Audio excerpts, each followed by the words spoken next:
1937 میں ہندوستان کے ایک ڈنگر ڈاکٹر نے حضور کی بے ادبی کی. میں وہ بے ادبی بیان نہیں کر سکتا. ڈنگر ڈاکٹر تھا تو اس کی سوچ ڈنگروں سے بھی گئی گزری تھی.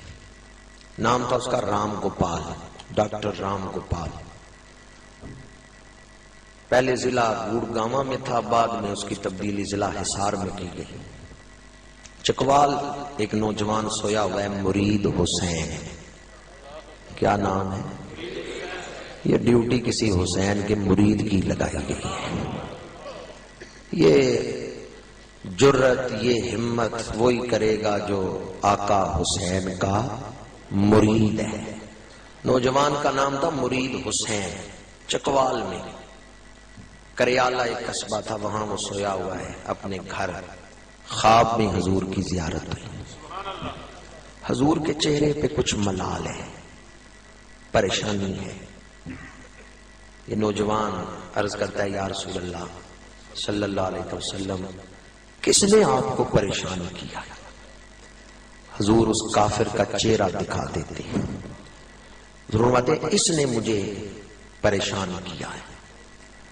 مرید حسین اٹھا تو اپنی ڈائری پہ وہ حلیہ لکھ لیا. جب خواب سے بیدار ہوئے تو حلیہ لکھ لیا کہ اس طرح کے ہندو کا حلیہ مجھے حضور نے دکھایا. چند دنوں بعد ذمہ دار اخبار کے اندر اور ڈاکٹر رام گوپال کی تصویر چھپی اور اس کی بے ادبی بھی چھپی.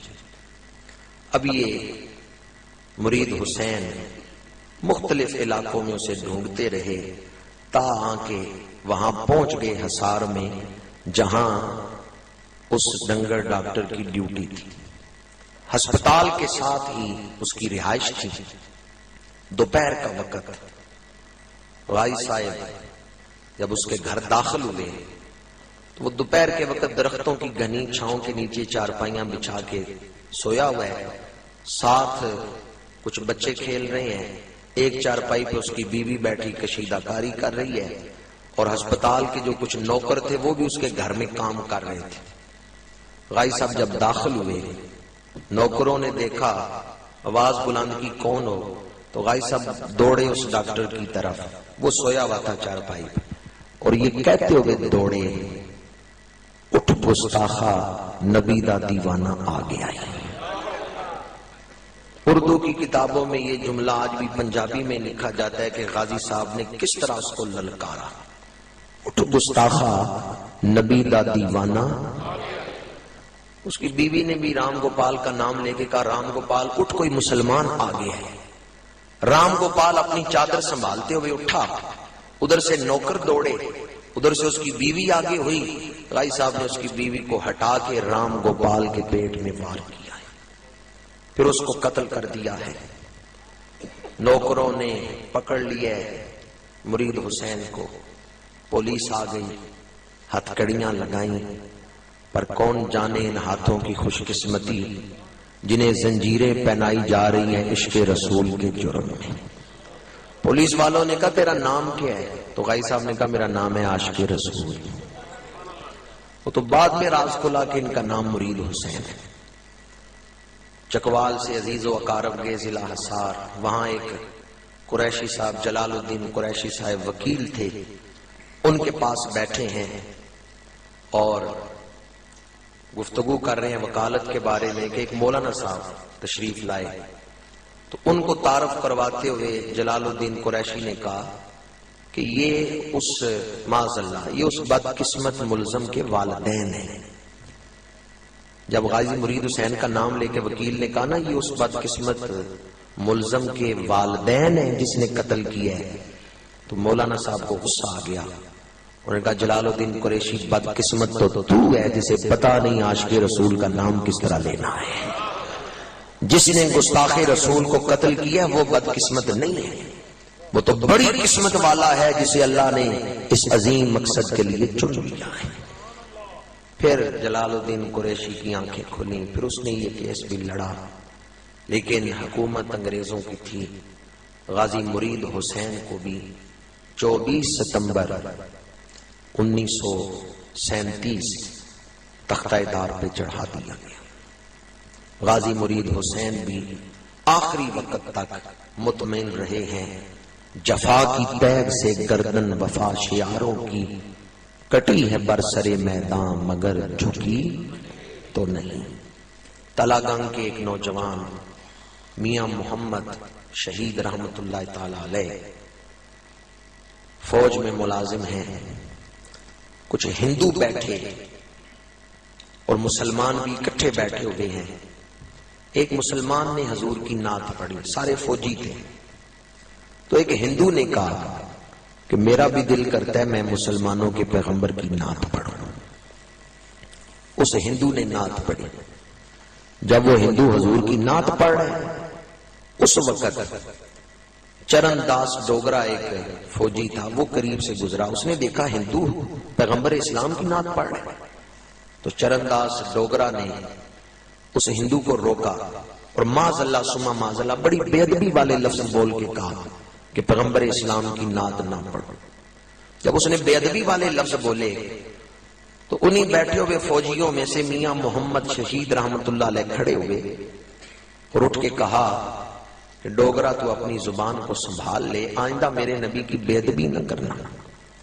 چرن داس ڈوگرا نے غصے سے کہا میں تو بار بار یہ لفظ بولوں گا، تو جو کر سکتا ہے کر لے۔